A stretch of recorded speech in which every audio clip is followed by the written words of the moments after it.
I call the meeting of Wednesday, September 6, 2023 to order at 6 p.m. Please join me for the Pledge of Allegiance. Pledge allegiance to the flag of the United States of America and to the republic for which it stands, one nation, under God, indivisible, with liberty and justice for all. May I please have roll call? You may. Commissioner D.L. Kine. Here. Commissioner Cheryl Bigelow. Here. Commissioner Judy Bory. Here. Commissioner Terrell Moore. Here. Vice Chair Heather Moeller. Here. And Chairman Frank Shanebeck is excused. Thank you. Consent agenda. The commission may at this time take single action on any or all items listed as consent agenda items.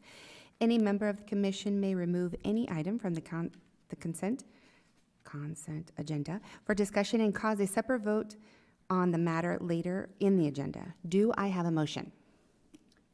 I move that the Parks and Recreation Commission accept the agenda as presented and approve the minutes from the August 2nd, 2023 regular meeting. Thank you. May I have a second? I second that. May I have roll call vote? Yes. Chair Frank Shanebeck is excused. Commissioner D.L. Kine. Yes. Commissioner Cheryl Bigelow. Yes. Commissioner Judy Bory. Yes. Commissioner Terrell Moore. Yes. Commissioner Vice Chair Heather Moeller. Yes. All right. So, I apologize. Do I skip down to number 5 for information and reports, or do I? Okay, thank you. Do any commission members have something they have attended and that they would like to share for the month of August? Well, I will say that the month of August flew by. Wow. Wow. As we're in the 6th of September, right? Yeah, unfortunately, I wasn't able to get out. I wanted to get some sightseeing. You know, there's some with the statues over at the dog park. I wanted to get out there. I didn't have the opportunity, but I'm very excited to see a lot of individuals go out there as I drive by. So I think that'll be agenda for me maybe tomorrow. It's my day off, so. Thank you. Anyone else? Well, I've spent another month at the senior center, Oh, good. and I just have to say, JJ and Jody, they just run a terrific program. Woo, woo. There's just so much fun stuff to do there. I just love our senior center. I drove by the dog park. I don't have a dog, so I always feel weird. Like, part of me is like, I want to just go in there, but then I'm like, you're the creeper that goes in without a dog. Like, I'm going to be like dog napping someone's dog. It does look beautiful, even from the pictures and even just seeing it. And I am looking forward to better weather so that I can actually enjoy our facilities and events. So I'm going to be out of hibernation and looking for events to volunteer soon. And that's kind of my walking path. It's down by the dog park. So it's kind of fun to watch, you know, people with their dogs. And I did see one time a potbelly pig in the small area, but it was just really neat to see. At first I had to look twice to make sure it wasn't a dog, you know, but it was fun. And it's just, people are really enjoying the dog park, and they're also, yeah. And they're also looking at the art, you know, the artwork there. And so it's kind of neat to see people enjoying our dog park. I did go to the Flatiron statue dedication, and I was really excited to see them. And I look forward, because I've heard that there might be some other alterations so that to discourage perhaps riding of the statues. But they look fantastic. I was excited. I did participate in the rock painting in August and the gardening at the MGC. I thought it was fun. We did show up a little late, so I missed one opportunity, but I did plant some seeds, so we'll see how they go.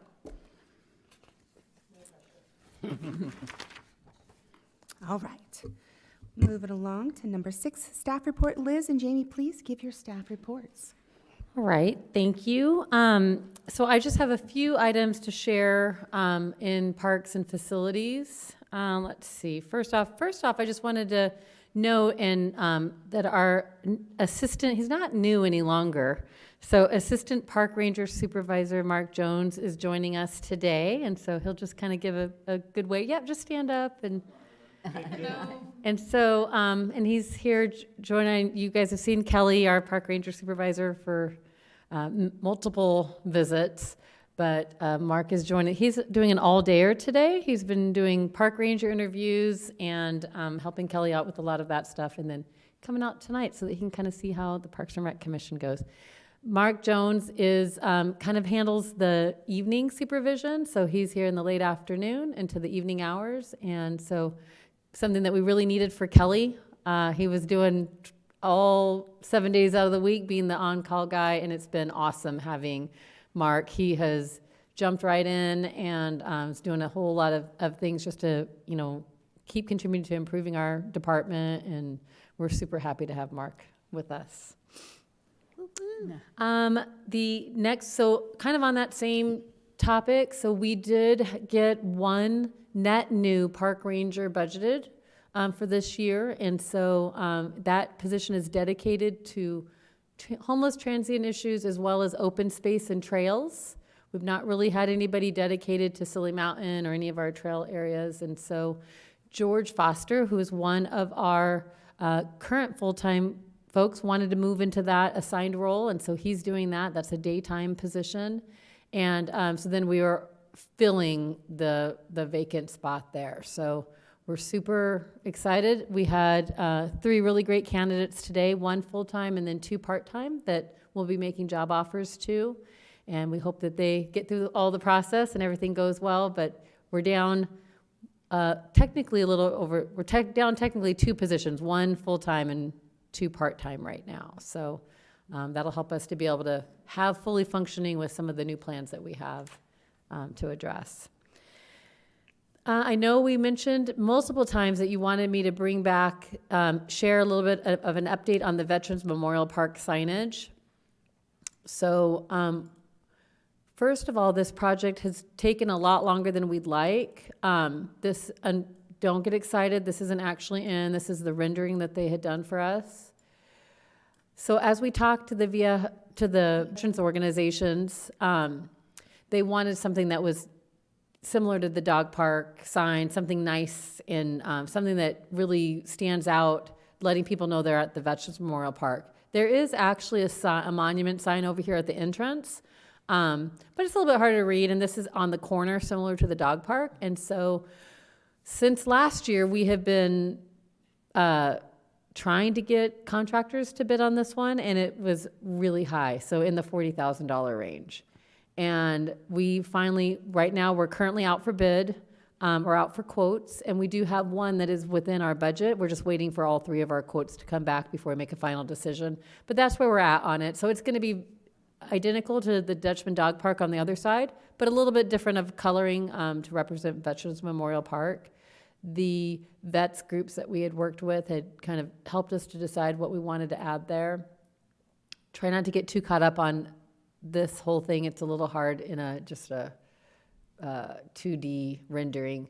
And then it will have, similarly to over the dog park, kind of a little retaining area where there'll be plantings and things like that in there that will grow up and be there. So we hope that if we can get those quotes in this week, then in the next month, we'll be able to start construction on that, and they'll get to move forward on that. So that's where we're at on that. Any questions on the Veterans Memorial Park sign? Yes, I have a question. So, seeing that it's brick, is it possible that veterans are able to purchase a little small brick to put Yeah, their name and so we service? can't, because in order to do that, so like at Focal Point, you have to be able to take the bricks out, like empty one, like blank ones, and then replace them with ones, and in something that is already fabricated, it's not. But a lot of people I don't think realize, so the Veterans Memorial has its own recognition signage, so people who had been a part of that, all of the names are on the Veterans Memorial, on the gazebo itself. And so looking to see, I don't know how that gets updated or changed. It hasn't been updated in the years that I've been here, but that might be an opportunity for something that we could be doing. But this project was never about putting names of folks there. The focal point has a whole section for veterans, the bricks that are at the focal point. I'm not saying we can't do something over here, but I mean, it's really hard to even get enough to fill the focal point. And so I would say we can certainly look at that, but that was not what the intent of this whole project was. It was to have a sign recognizing that it's Veterans Memorial Park is what the groups wanted to do. And then they are contributing, so the money that, if some of you might recall, was raised for the large 100-foot flag. Unfortunately, just really that kind of wasn't going to keep moving, and it was quite costly. So they did reach out to the donors of that, is what my understanding is. And so the veterans organization that was holding that money got permission to use that money towards a sign, so that way people would recognize this. And then this will be a great location for future art. We definitely want to be adding some other components to this small little venue for veterans. Could they look maybe at doing walkways around that gazebo that had maybe the names of veterans on that? It's possible. You know, I think additional- somebody would have to propose that and look at, so it's taken us over a year to raise money for this wall that they wanted, the sign. I think the challenging part is how does that go on? We struggled to even maintain the focal point bricks. And again, there are some ways of recognizing veterans that are on the sign. So I would really recommend that people go and look at the memorial and look at the gazebo itself to see what's already being done. And then if there are ways to kind of continue that rather than starting a whole brand new approach. But we're open to ideas. Anything else on that? Okay. And then we wanted to share a little bit. I feel like Frank jinxed us this summer because he said come August or September, he wanted to have a storm update.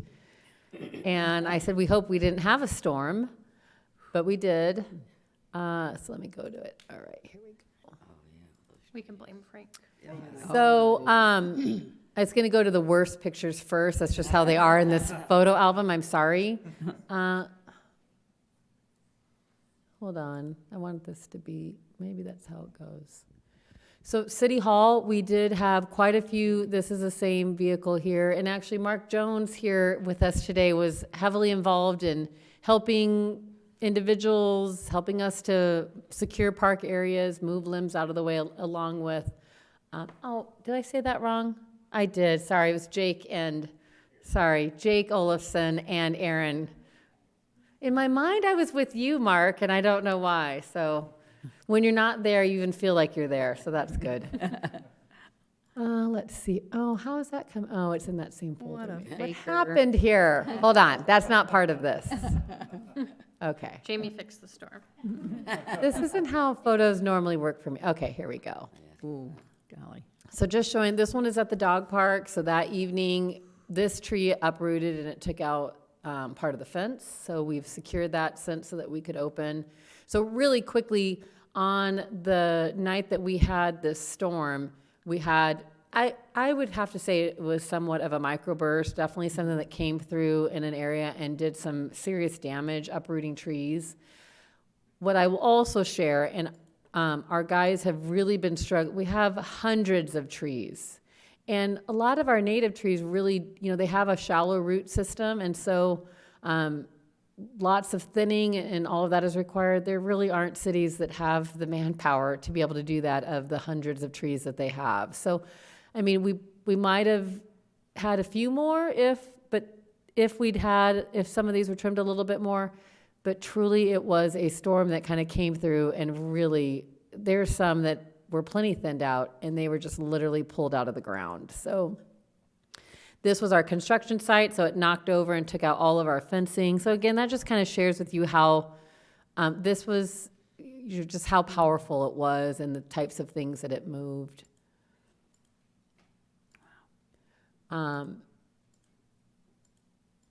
So the guys have gone through, so this is like that north parking lot. It literally went down a line and pulled out every single tree down this line here. Okay. And then these were, one is the big eucalyptus that we've had forever. So that one just got completely, you'll see another one of its root system. It pulled out wiring and all kinds of stuff when it came down. Gosh. Sure we didn't have a tornado? Right? So it, true, yeah.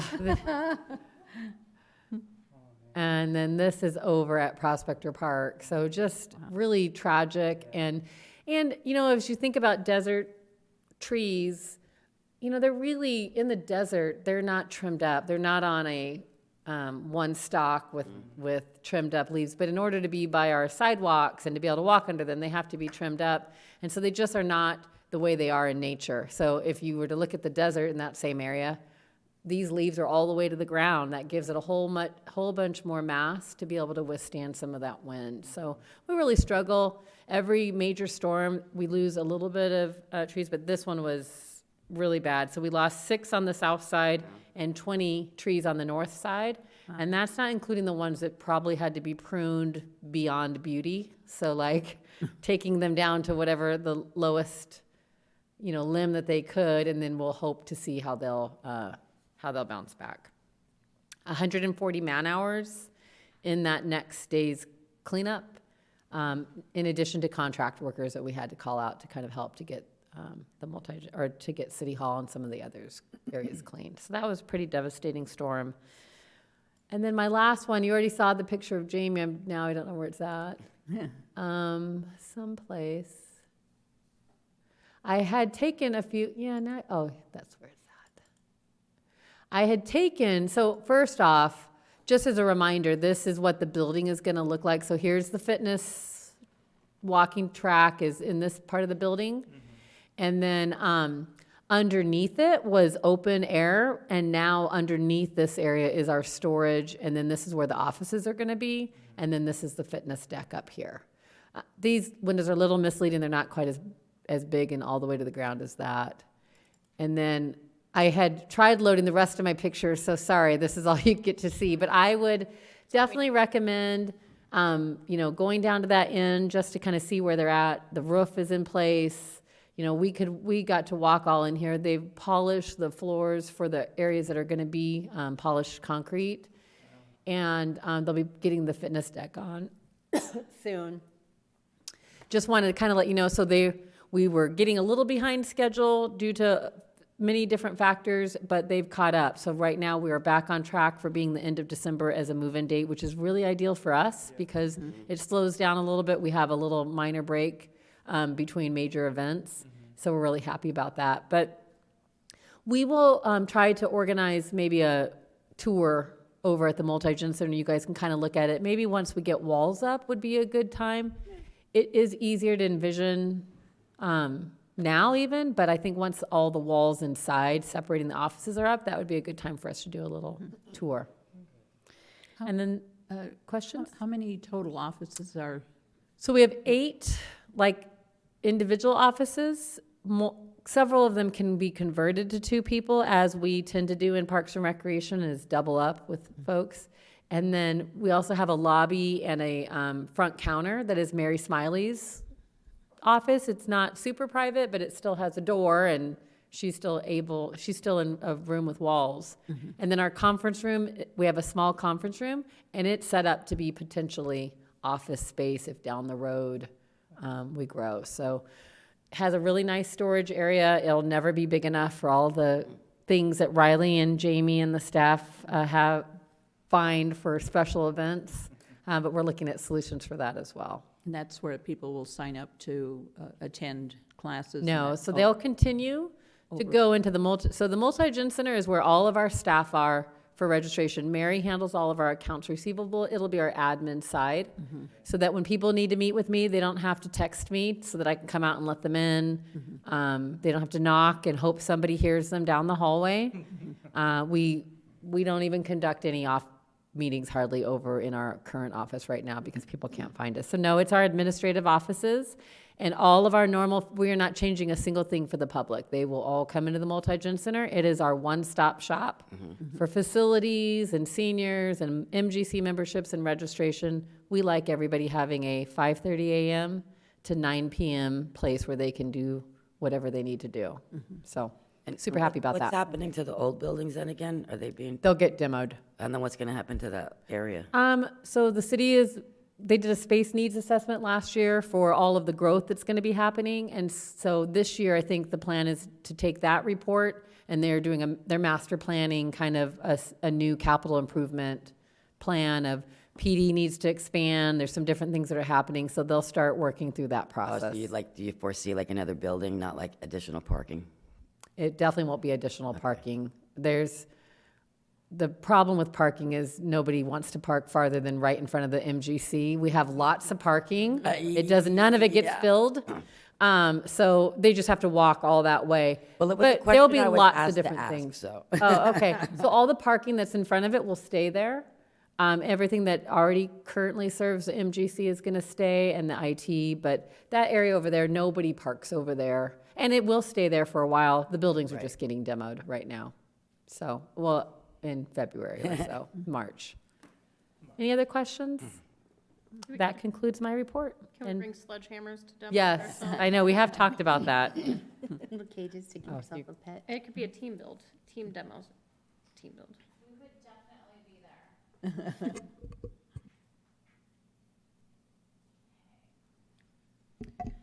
All right, good evening, commission members. I just gonna let the slides run for you guys to give you a visual of what has kind of happened and some quotes from either surveys or Google reviews. So August, while it seems like it's not as busy for us, we actually have quite a bit still going on. At our senior center, they're super excited that they started karaoke with the seniors. I don't know who's more excited, the seniors or the staff. So Jody is a karaoke queen, and if nobody else will sing karaoke, she will. We had a fairy tale fair. We partnered with the library with different stations for princes and princesses to get glittered up, to get their hair done, to have to meet real princesses. And we had over 300 prince and princesses attend this event. If I would have told Heather there was glitter, I'm sure she would have been there, so sorry. Sorry to disappoint you. It was very exciting to partner with the library on this. We got to host it, so they all got to come to the Multi-Gen Center for that. The evening prior to, we did host our garden party. There was crafting and planting. We had about 90 attendees for that. We had the Arizona Water Company and One Water also attended and talked about water conservation and different types of landscape settings that, you know, I'm sure the kids were so excited about that, but their parents were. YAC attended the League of Cities and Towns along with some of our staff, Jody and Matthew. So they represented AJ in the Parade of Flags, and they get to go to education sessions that are geared for youth who potentially want to learn about city government. And they get to hang out with the bigwigs and the politicians. So they had a great time doing that.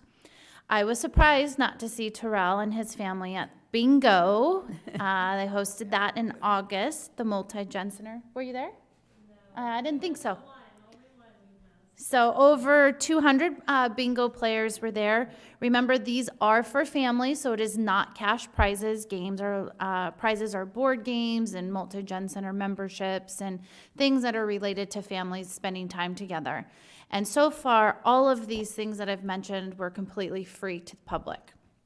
The pool just closed for open swim on Monday. It hosted an event called The Last Splash, and they had over 300 swimmers attend. So remember that we were fortunate enough to be able to have our pool open weekends. In August, we went all the way through Labor Day. We were open Friday, Saturday, and Sundays. And we are continuing with Saturday swim lessons. So our programming at the pool is not over yet. But just to give you some numbers, we had 16,480 admissions, and of those, 1,915 were from our free Water Wednesdays. We will have a dive-in movie, we'll have a pumpkin plunge still, and next month I will share with you guys some comparison numbers from 2022 and 2023 once we have officially ended our season. A lot of our full-time staff were able to attend the APRA conference. This is a statewide conference hosting professionals from around the state. This is where our staff are able to earn their CEUs because most of us do have our CPRP, which is Certified Parks and Rec Professional. I can't even remember. Professional. So we need to obtain so many education sessions every year to be able to keep that certification. We're also able to network and participate in training and education sessions. This is a great time for our staff to re-energize, we network. This is where we get a lot of our program and special event ideas and connections to make those happen. Coming up this month in September, we have concerts and movies coming up just this weekend. We have Art Olympics, Read and Rec, Mad Science. So if you are looking to volunteer, that is a huge event. We're always looking for volunteers, and it is indoors. And we have a very healthy variety of special interest classes with jewelry making, cooking, skateboarding, archery, and many other programs being offered. Staff are gearing up for a very busy fall, so feel free to reach out to myself if you guys are interested in volunteer opportunities. And that concludes my report. Anybody have any questions? Great job, you guys. It just, what you can pack into a month is just phenomenal. I know, and to think this was a slower month for us. I know. Yeah. Maybe.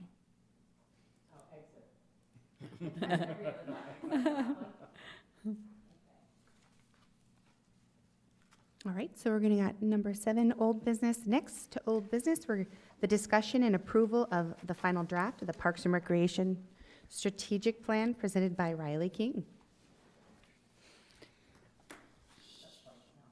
It's okay.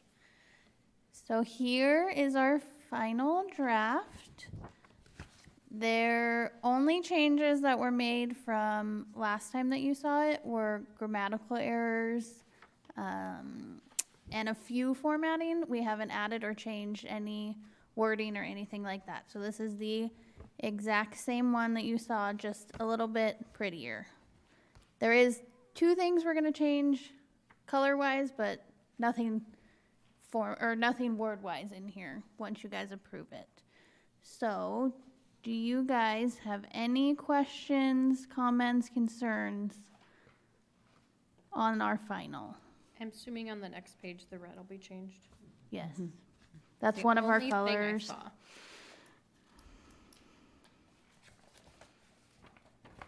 And then just as a quick reminder of process, so the idea is that once the new commission is sworn in each November, then we would be normally revisiting this strategic plan, so that would give us time to get everything, the new data updated, us all to talk about it, and then in November and December, it would be getting approved for the next year. So this will be a document that is what we'll use ongoing, and it'll just update as we go.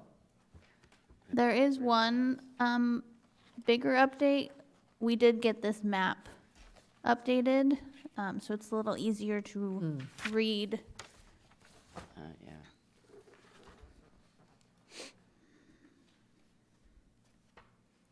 And we do have one typo on the map still that I have to fix, so it says trial, and that's not gonna change how you guys are voting, don't worry about that. It says one of these says trial instead of trail, and on the little key, and so we'll make sure that's changed before this is final. And then once this is adopted, it will live on our homepage, on the Parks and Rec page, so that anybody could see it if they wanted to, and they wanna know what kind of facilities we're looking at doing next or whatever, that this is what's on the plan, and if that changes, it would be changed through our process each year. I love the map. This whole thing came out so nice.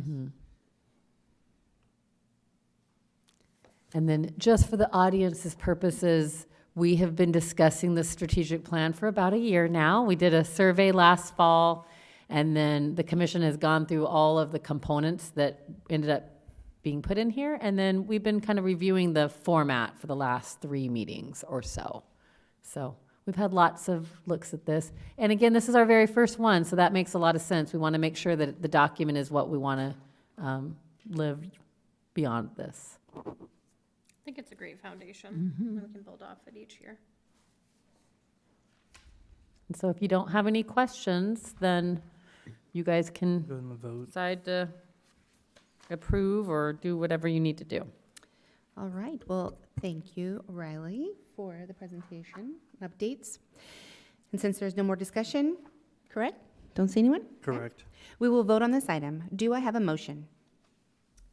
I move that the Parks and Recreation Commission adopt the Parks and Recreation Strategic Plan as presented. Do I have a second? I'll second that. May I have a roll call vote? Yes, you may. Chair Frank Shanebeck is excused. Commissioner Terrell Moore, Yes.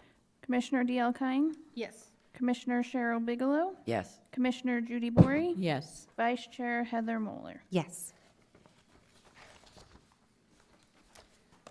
All right, so we're moving right along to new business and the presentation and discussion on a Parks and Facilities Code of Conduct presented by Liz Langenbach. Thank you. And let me just pull that up real quick. Whoops. So is this brand new? Like, was this just created, or is this something you guys updated? I'll share that with you here in just 1 minute. Let me pull it up real quick. Where is my agenda now? Did I close it again? Oh, that's why.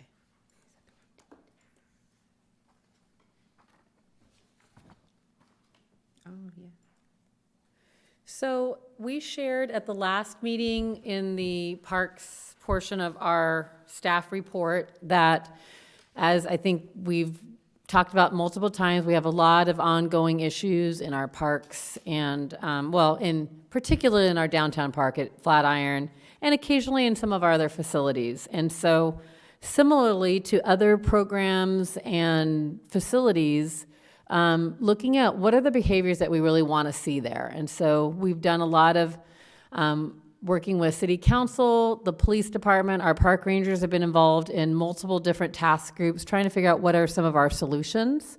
And ultimately, some of the biggest issues are with our transient population. However, many of our code of conduct things represent, things that we want all of our park patrons to be able to be adhering to. So we do have regulations that are adopted by, well, they're advised on by the commission, and then those are adopted as law in our code of in our city code by city council. Though many of those are posted, we kind of select the ones that are typically tend to be the most frequently needed to be referred to at parks. But we just don't feel that that's enough. So a lot of other cities, while we might have codes that can help us to enforce what we want to see in our parks and our facilities, a lot of other cities were looking at a code of conduct. So the city of Phoenix implemented one a while back ago. Tempe had one. That's the one that I shared. I think I shared both of them with you guys last meeting. This document kind of comes from our original. So as a park ranger and police department team, we had taken a document to help guide our officers and our rangers and to share with folks, this is what's coming. So we had a document that referenced our code, and so that way people would understand the types of behaviors we want and how they relate back to city code and city regulations. So this document is something that we wanted to be putting into effect. We wanted to have one more chance to talk with you guys about it. And we have been sharing with some of our other teams within the city of what are some of the things that we're seeing as repetitive behavior that is not okay in our parks. What are the things that make many of our park patrons, families, people walking their dogs, all that, feel uncomfortable in the parks? And so these were the items that we came up with. Again, we kind of mirrored the Tempe one. We wanted to have a one-pager. Our intent is to be able to share this with the public. So this is a document that can be shared with the public. It can be shared with everybody so that everybody's on the same page of what our expectations are. Similar to this, in our adult sports program and in our youth sports program, we have a code of conduct. Those are based on just our regular rules of what we're doing. Those don't get voted on by council or by the Parks and Rec Commission. They are determined based on what are the types of things that we want to see in our programs. We have rules that are posted at the Multi-Gen Center and at the skate park that are not regulations, so there's no city code telling people that you can't wear a tank top or a sports bra upstairs in the fitness area. Those are rules that we've come up with over time and based on other similar facilities of what we need to kind of regulate behavior and our expectations in the center. What our city code says, though, is that people who are visiting need to adhere to the posted rules and signage. And if not, those are things that can be cited if they are continuing to not follow those. So while we do have a rules posted signage out at the park, this goes into a little bit more explanation. So whereas something might be a very specific city code, this is going to tell us, where do we want you to put your bike? So again, we don't want all the bikes on the sidewalk or in the Ramada area where everybody else can trip on it or see it and it just looks like a bunch of junk all around. We have bike racks for a reason. So we want things to be put into those places. Things like leaving garbage. We already have a rule and regulation about that, but actually specifically saying what our expectations are. So this is an ever-evolving document. Tonight, we just want to kind of go over some of the items that are on here, answer any questions that you have. Our park ranger supervisor and assistant park ranger supervisor are here with us today too, so that if you have any specific questions for them, you certainly can ask. Tonight, we're just trying to get your feedback and general agreements that something like that we're on the right track, and then we'll be implementing it. So this is a document that could change over time as we see other issues, or if we see that some things need to come off because they're not a problem, or that they're unclear, then we can make those changes. This document is based on our city code. That is one thing that we will be adding into that blurb that's at the top to let people know it's based on city code and regulations. We do have at the bottom, I keep trying to touch the screen and scroll. We do have at the bottom, this will live on our website. People will be able to click the link and go right to the park regulations, but it's also listed where they can find the city code. We're still kicking around a little bit about what kind of signage we want to, if we want to add any signage. We already have some extensive rule signage out there. Is this just another thing that people, we don't know. So is it QR codes? Is it having something smaller posted so that people can reference it? I think definitely this needs to be signed. Okay, good feedback. I love this. I love every point on here, but you know what? It's so sad that we have to do this. Yeah, but you know what? We feel that way too, but even at our skate park, so the rules signage that said this, sometimes there's just rules that it seems like, why do we have to tell people that, But we do, and, Yeah, it's sad. You think common sense. yeah. I know you haven't had a lot of time to kind of look at these, so many of these are very similar to what was on Tempe's, but these came from our own things. I don't know if there's any particular ones that you want to talk about. Some of them are very obvious, and they're, we don't allow people in the park after hours. There's obvious ones about drugs, smoking, all of that are part of our regular rule signage. The bathing, showering, we just really felt it's important to kind of put some specific wording there. That's not just something that happens at Flatiron. It's something that happens at multiple parks at times. At the Multi-Gen Center, in the locker room, in the restroom, you'll use the sinks instead of, the shower. And so letting people know that they need to use only devices that are designed for the purpose of bathing. Well, and you know what, especially on this sentence, I think it'll help reassure the public too, because the community is going to be like, oh, look at that, they are listening to us, they're doing, Right. We might not be able to do anything, but at least we got something in writing here that's showing, Yeah. hey, we care, we're listening, we're trying. Right. Blocking access to a sidewalk, so there's a lot of access issues. So again, just spreading out stuff and obstructing other park guests' use of amenities. So again, just spreading out belongings and making it so that other people can't feel comfortable to use a facility is not okay. We've always had the rule that if there's a congregation of 25 or more, they are required to have a permit.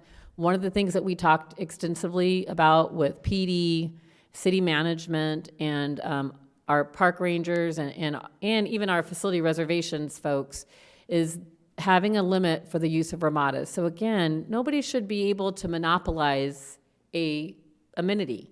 The idea of our reservation system and our fee system is that we have parks that are available for the people pay tax dollars. They should be able to come and enjoy it. But once you start to be monopolizing it and nobody else can use that, then it requires a permit for all of our regular locations. So we're adding this because, again, we really want people to be able to share. We want more people to be able to visit our amenities. So we hope that's going to help a little bit. Again, there's rules already posted at the Multi-Gen Center about shoes and shirts and all of that, but we feel that it's something that unfortunately, needs to be specifically addressed because of some of the issues. I might be striking this part that's in parentheses just because it was a little bit more of explanation for some of our folks. Do we need that? That might be something we would take off.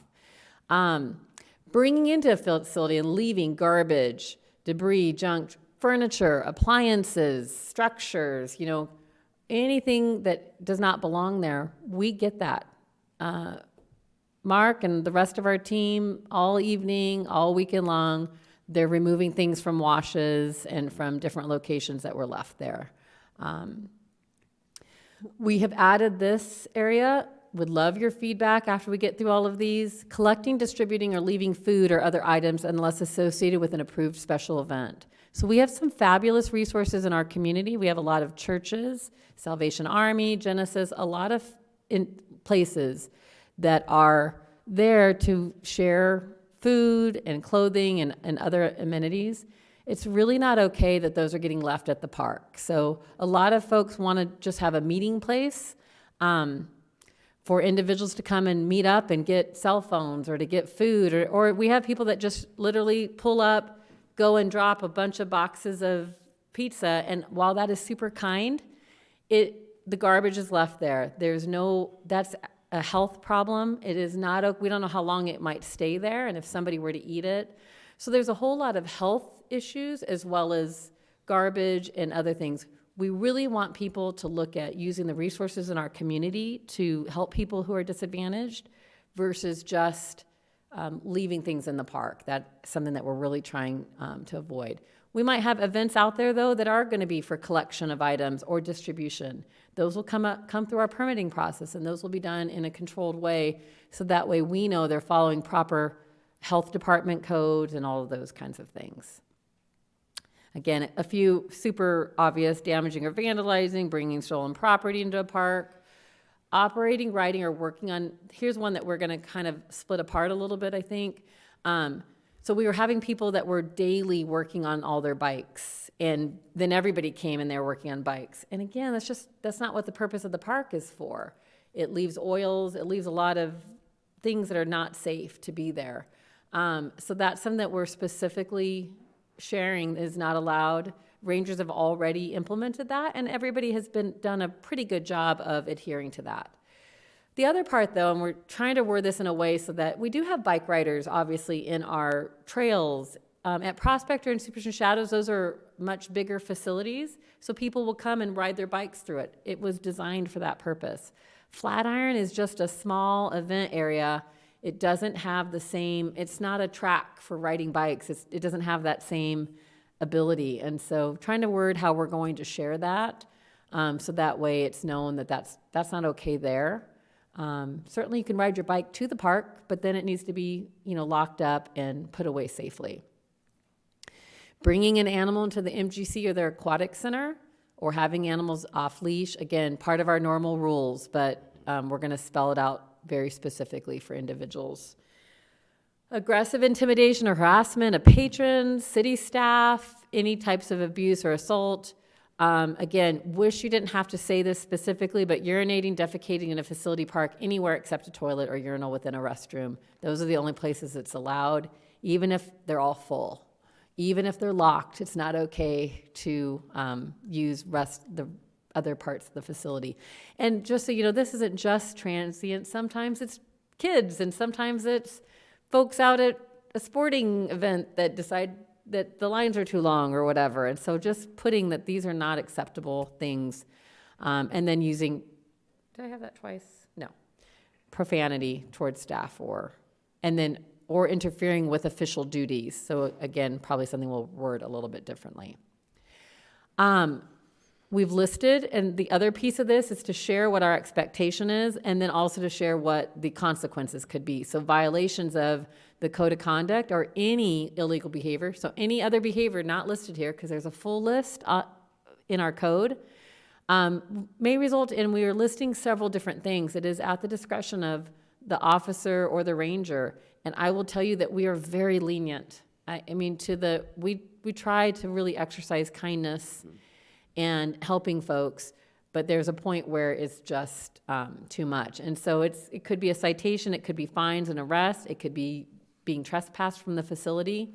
And then there are different kind of timeframes. So that's sort of what our plan is, to kind of finalize this, and then I will be going out with park rangers and we'll be sharing this at the parks with all of our park patrons. So again, just like you said, it's just as important for individuals who are not following the rules to get this as the people who are, to know that we're doing more about it. I do feel like our rangers work very hard to enforce the rules that we have, but this just gives them another tool so that there's something in the hands of people and something that they can hand out when they're sharing with them, I'm sorry that this is an acceptable use of our facility. So that's kind of my presentation of that. Would love your guys' questions or concerns and things that we could address. I have a question. Okay.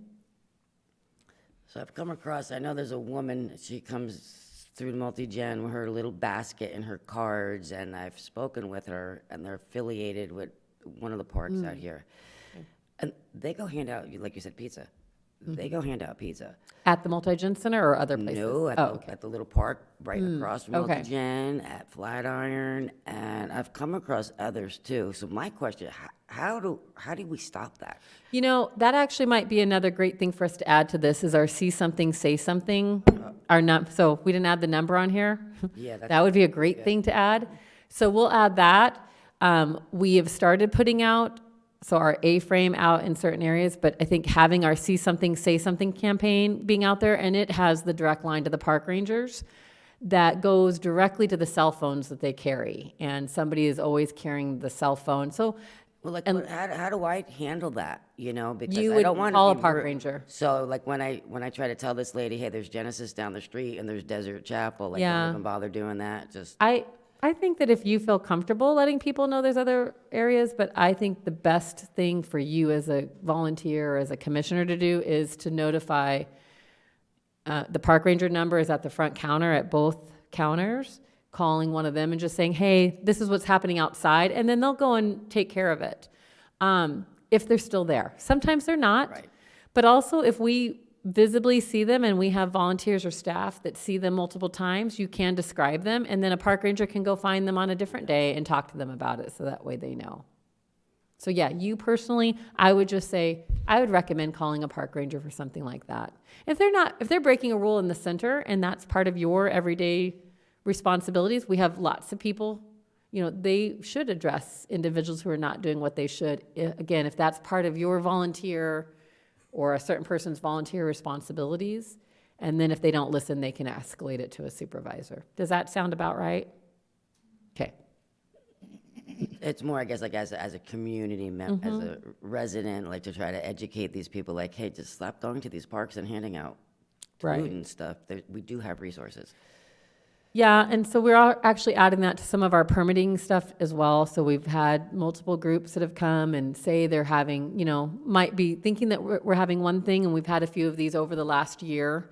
So we are adding that language to our permit that they're signing and acknowledging that, again, there's public health department codes that we have to follow. So there's reasons that are above and beyond just They some of don't the realize, public. when you got everyday people that with no food handler's license, they don't understand that. They think they're doing a nice thing, and it's like, there's more to it than that. Yeah, absolutely. And we have, again, some amazing resources out there that we really want to try to direct people to instead.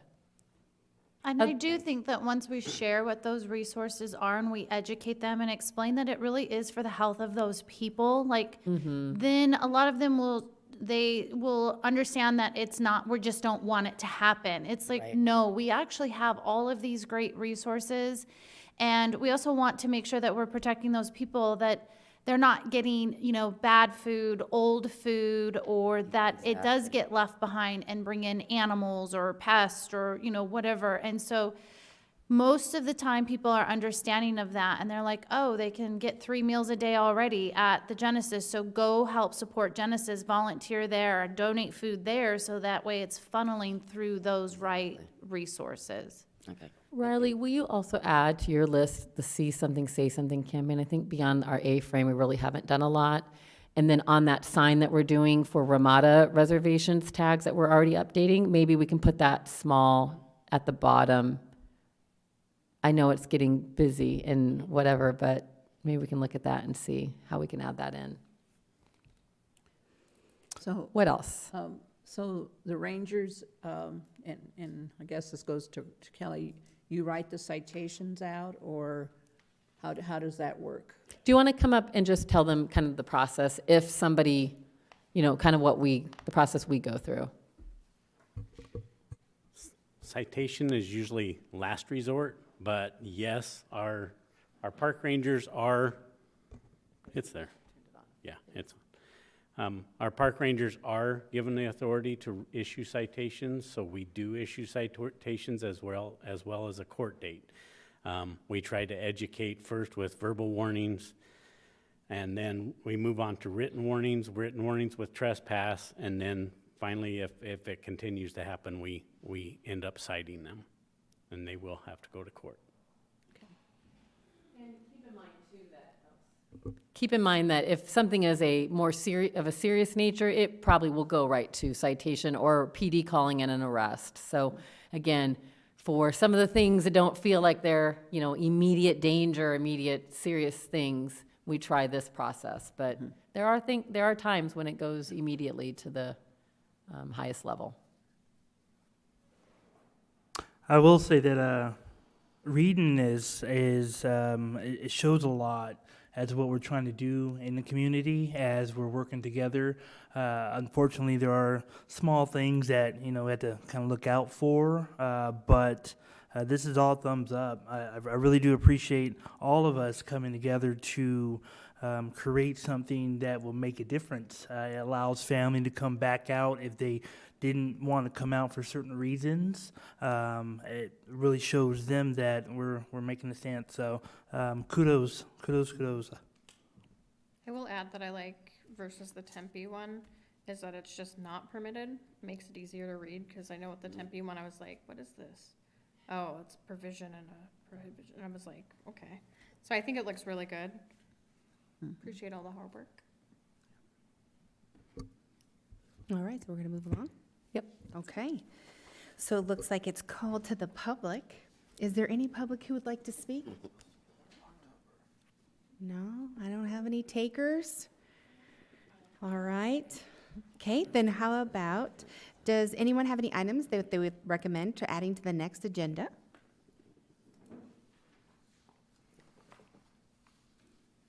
Probably an update of the progress on the parks south in the new you know, build outs. I have a question. So I've seen artwork done on electrical Oh, yeah, those are box things. boxes. Is there any way we're able to kind of talk or see the possibility to get that done over here in AJ? So you can, right now, you can add that to the agenda for the future to talk about. So right now, all we're doing is adding future agenda items. I can absolutely share with you, maybe a public art committee is looking at a lot of those things. Public Art Commission. They have a lot of those on their radar. So we could add as an agenda item an update from the PAC, the Public Art Commission. Perfect. And you go to other cities and like, Okay. Anything else? Any additions?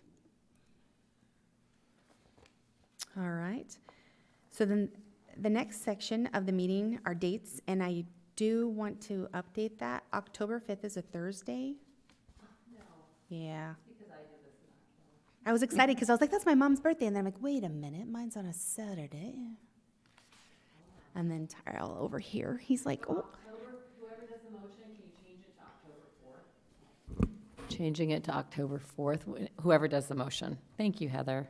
No, it was actually Tyrell that he's like, Oh, I don't good know about job, this Tyrell, date. And then I was not like, Tyrell. Oh, Tyrell. Todd. Terrell. I always want to say Tyson because I love that name. I'm not going to lie to you. All right. All right, I move that the Parks and Recreation Commission hold a regular meeting on October 4th, Good job. 2023, at 6 PM in the City Council chambers located at 300 East Superstition Boulevard. And do I have a second? I'd second that. And may I have a roll call vote? Yes, you may. Chair Frank Shanebeck is excused. Commissioner Judy Bory, Yes. Commissioner Terrell Moore, Yes. Commissioner DL Kine, Yes. Commissioner Cheryl Bigelow, Yes. Vice Chair Heather Moeller. Yes. All right, without any further ado, I adjourn this meeting at 6:55. Yay. Yay.